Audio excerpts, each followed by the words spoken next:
You will listen to an interview with Mr. Sargent and a customer care officer of a vacuum cleaning company. First, you have some time to look at questions 1 to 5.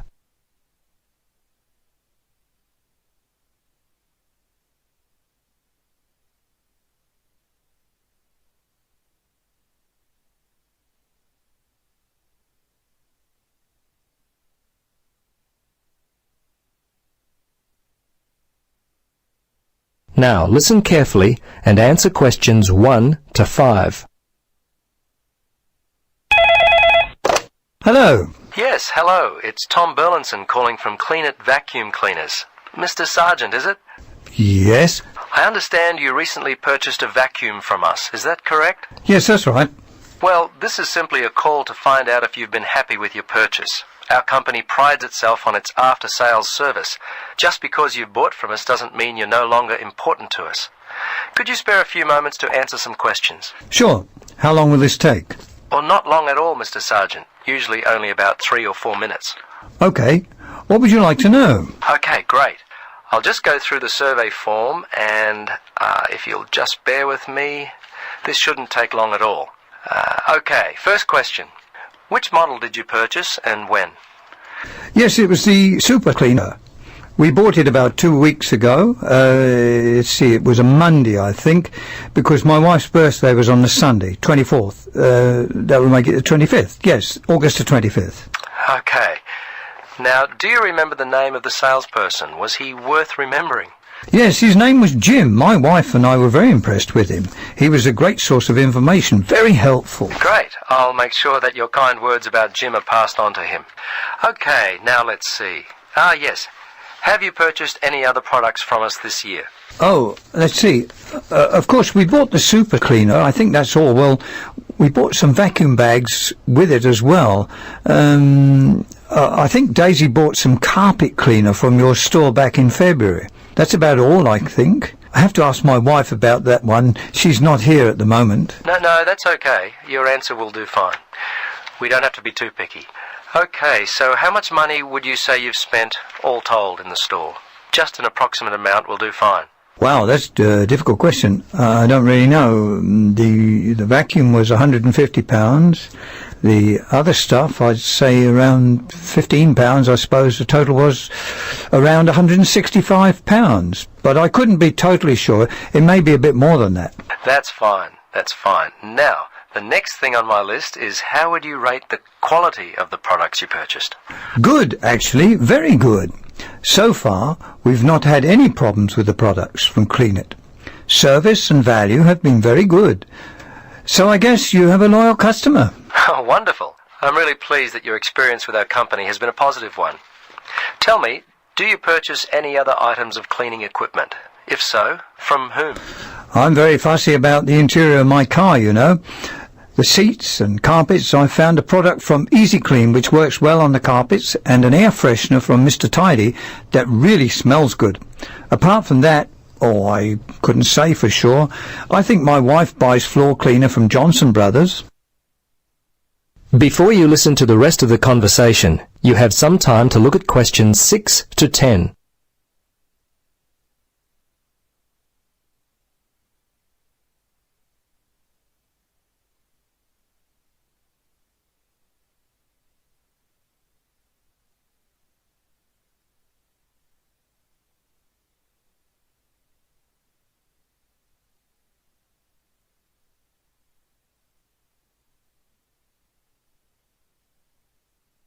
Now listen and answer questions 6 to 10. Well, we've just introduced a new line of car fresheners. You might like to stop by. We'll offer you a 20% discount. Okay, we're almost to the end of the questions. Now, I know you were happy with Jim, but overall, how would you rate the quality of our service? Fine. I thought it was good. The lady in accounts was a little unfriendly, but overall I would say the service was quite good, actually. Jim made all the difference, and you certainly seem to be a very nice person. Oh, thanks, Mr. Sargent. Please, Tom, call me Terry. Oh, okay, Terry. Very good. Second last question. We're thinking of expanding our trading hours. When are the best times, the most convenient for you to shop? Oh, I'm not a shopper. I mostly leave it all up to my wife. She works full-time. Let's see. For me, I guess I'd have to say Sundays between 1 and 3, and I'm not working on Thursdays now, so if I had to, I guess Thursdays between, say, 11 and 12 noon. Okay. Last question, Mr. Sergeant. Terry, do you have any other suggestions for us? Anything at all? Well, come to think of it now, there was one thing. Turn up the air conditioner. I seem to remember sweltering in there, and it was unpleasant and hot. Also, and this is just me, I always like to have some music playing, quietly in the background. It just makes the place seem friendlier, more professional. Well, I'll certainly mention that to management. Well, that's it. Thanks so much for your time, Terry. If there is anything we can do in the future to help you, don't hesitate to call us. Okay, bye now. Yes, bye-bye, and thanks again.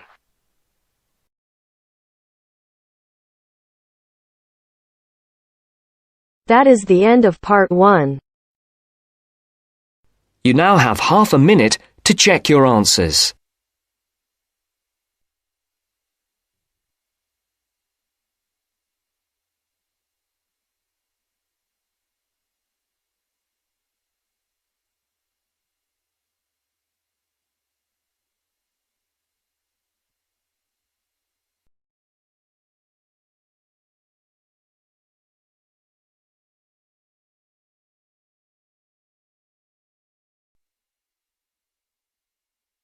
Now turns to part 2. Part 2. You will hear a talk by a tour guide. First, you will have some time to look at questions 11 to 17.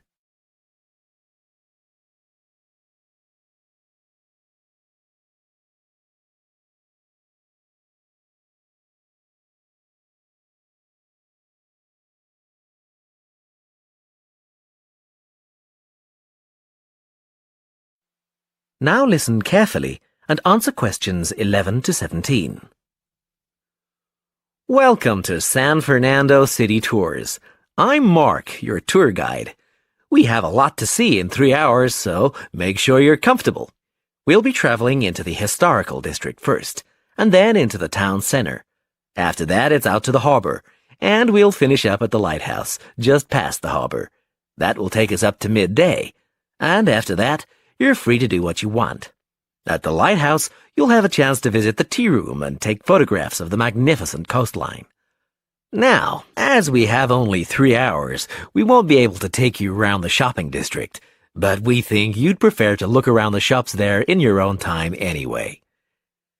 San Fernando has some well-known tourist attractions, the lighthouse, for example, and the National Library.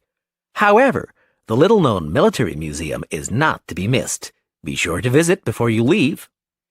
Now, there's a lot to do in San Fernando. Indeed, there really is something for everyone. For those who love the water, I can recommend a trip on the Seafarer, one of the most famous boats on the San Fernando River. It does an evening trip with a 3-course meal included. It's great fun for everyone, but especially for young people in their teens or 20s. After 9, there's a disco on the boat, and it gets really lively. Then there's a climbing wall near the town center. It's incredibly popular, with a large wall for expert climbers and a smaller wall for novices. There's a junior wall and a creche, so it's a great day out for those of you with kids. And if you like walking, there's some great walking tours. The City Sights tour is highly recommended, as is the walking tour by the coast. But that one's only for the fit, not really suitable for children or the elderly. For more mature people, or those less able to get around, I would suggest a tour around the vineyards. It can be done in the luxury of a coach, and it's a wonderful way to explore the region's wines. Before you hear the rest of the talk, you have some time to look at questions 18 to 20.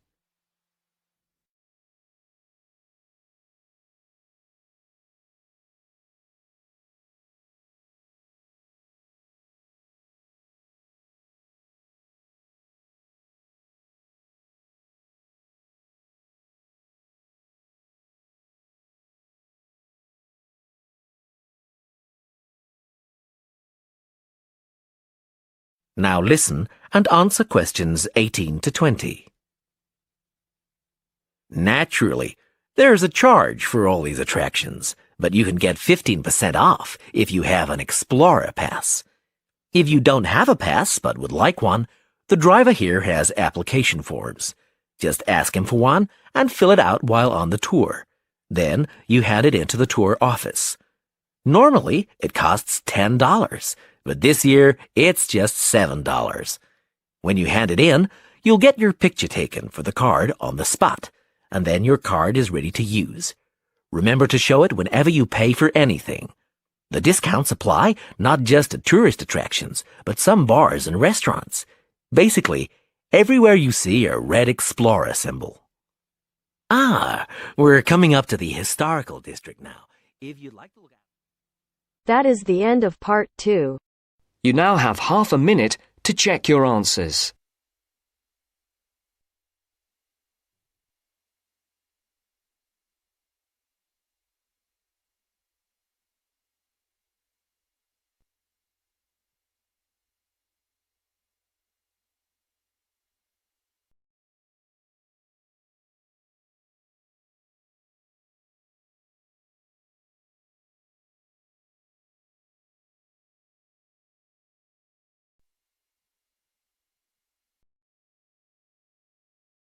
Now turns to part 3. Part 3. You will hear a female and a male student talking about the mock exams that they have just taken. First, you have some time to look at questions 21 to 25.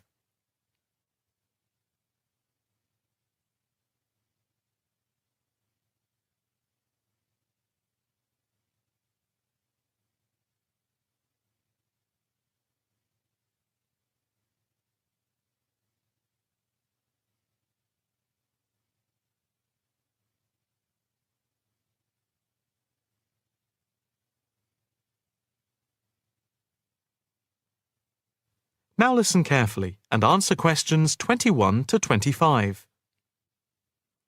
So, what did you think of the practice exams last week? You mean the mock exams? Yeah. I thought some of them were tough. They were certainly hard and generally they were very long. Yeah, they were spread over a whole week, which made it impossible to relax. Exactly. But what did you think of each test?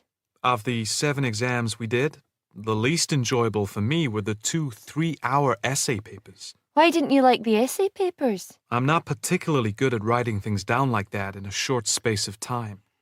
And I don't think it's a good way of testing our theoretical knowledge of medicine. I'm the opposite, I'm afraid. I'm much better in the written essay exams than the other types of tests. But what about the 2 multiple-choice exam papers in basic science and anatomy? They weren't too bad. If you didn't know the answer, all you had to do was guess. That's okay, but I never feel comfortable with guessing.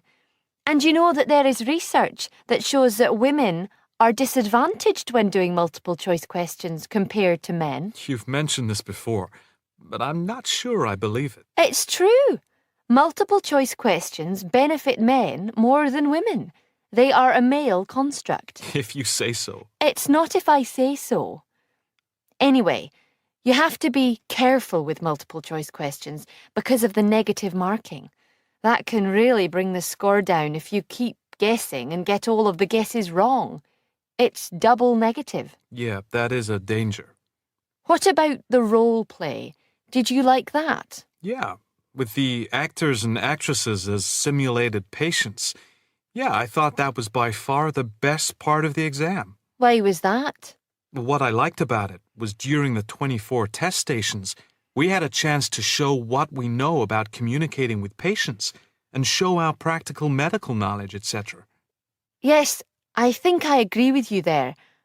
I enjoyed all of the stations, but I can tell you I was tired at the end. I have done a practice exam with 12 test stations, but not 24. It was exhausting, but also exhilarating. I agree completely. It lasted nearly 4 hours in total with the break. Before you hear the rest of the conversation, you have some time to look at questions 26 to 30.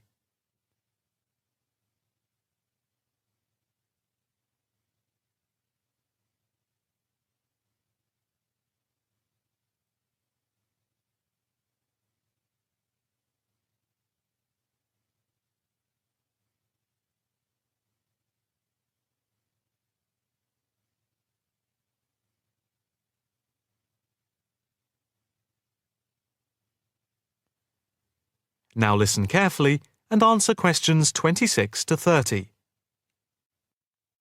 What did you think of the other two exams? The two problem-solving tests? I didn't think I was going to handle them very well, but in the end, I think they went better than I thought they would. What I liked most was the test where we had to work in groups of 4, and to solve a problem, we had to prioritise actions. That was very interesting. I'm not sure that I did very well in that, though. Did you feel comfortable being in a group of 4 and having 4 examiners watching you as you discussed the problem? We did practice it several times before. You learn to forget that someone is watching you. But some people are better at speaking in group situations like that, and they get the best marks. The test doesn't just assess whether people can talk a lot. It's about showing you can listen, organise your thoughts, and then show you can be part of a team, allowing other people to speak. Well, we'll have to see how it goes. When do the results of the mocks come out? They said next week, and then it's the finals 2 weeks later. Yeah, we've got that to look forward to. What is the policy on resits? Why? Are you planning to fail? No, but, well, you know what I mean. The resits are held in September, and if there is any problem after that, it goes to appeal. We'll just have to make sure we don't fail any part of the whole examination. I certainly wouldn't want to do any of it again. Me neither. It's hard when you are not allowed to fail any of the exams. I bet they don't have that policy in any other subject. Probably not.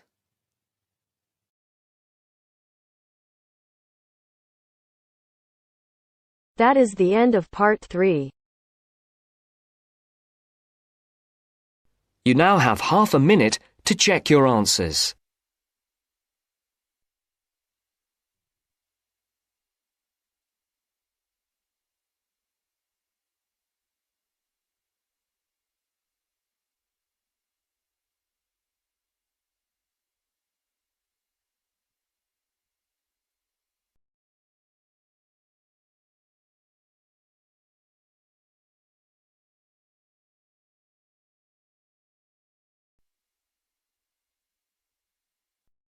Now turns to part 4. Part 4. You will hear a talk on research in the Indian Ocean. First, you have some time to look at questions 31 to 40.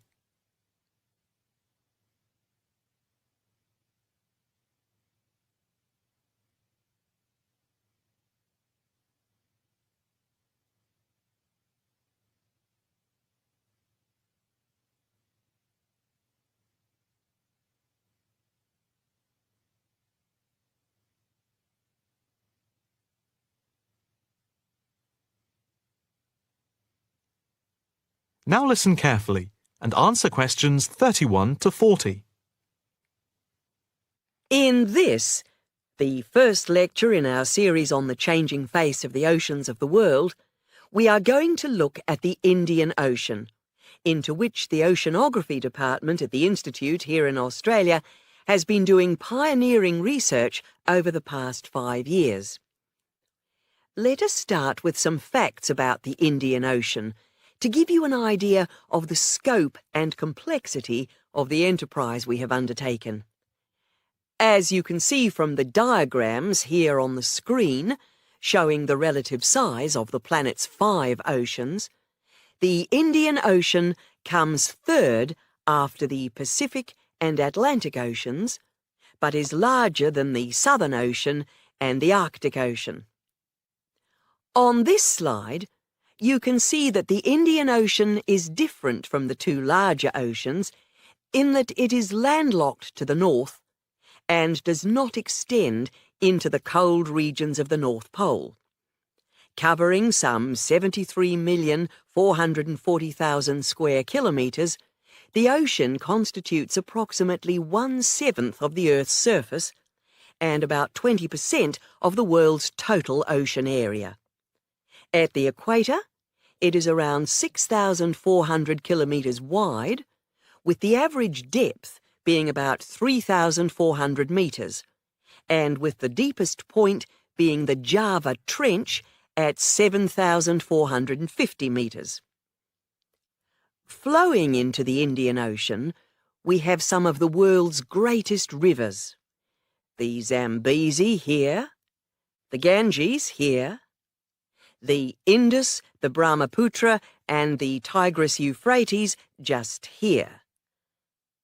The two largest islands in the Indian Ocean, Madagascar, here off the coast of Africa, and Sri Lanka, here off the southern tip of India, are structurally parts of the continents of Africa and Asia, while islands like the Seychelles are exposed tops of submerged ridges. The Maldives are low coral islands, and Mauritius and Réunion are volcanic cones. The surface waters of the ocean are warm, except where the ocean touches the cold waters to the south. A network of scientists, mainly oceanographers and meteorologists from around the world, are monitoring changes in the ocean's temperature and acidity, especially where it meets the Southern Ocean, in order to see how global warming is having an effect on the waters there. An assessment is also being carried out on how this is impacting on low-lying habitats and peoples in the more populated coastal regions around the rim of the ocean. In the warmer north, islands are vulnerable to even the subtlest changes in sea levels and tides, so they are being closely watched. Moreover, a close eye is being kept on wind changes, especially alterations to the monsoon rains, typhoons, cyclones, and any other natural phenomena. In addition to the information sent from the ship that we have stationed off Antarctica, in the south of the Indian Ocean, data are being transmitted round the clock from buoys anchored at various points around the ocean. 5 of these buoys are observing ice packs and icebergs coming into the Indian Ocean from Antarctica. Besides the buoys, data on cloud cover and wind and temperature change are received by satellite. Satellite images are also being used to record the size of the icebergs from the moment they break off from Antarctica. Their course is then mapped as they move out into the Southern Ocean. Here at the Institute, the raw data from the various sources are received and the information is then constantly processed by a bank of computers. Once the data have been collated, the next step in the process is the analysis by experts here and at centres around the world, looking for even the slightest shift in patterns of temperature, wind, and sea levels. In the light of the fact that this is a global enterprise, the Institute is staffed 24 hours a day with researchers working in shifts, and we are in constant contact with centres all around the world. In total, 900 experts from around the globe are involved in the programme. The work at the Institute is now into the 5th year of a 10-year data collection, which began in 2003. The analysis of the 5 years to 2008 will be published early in 2009. However, changes in patterns are already being noticed since the data have been gathered.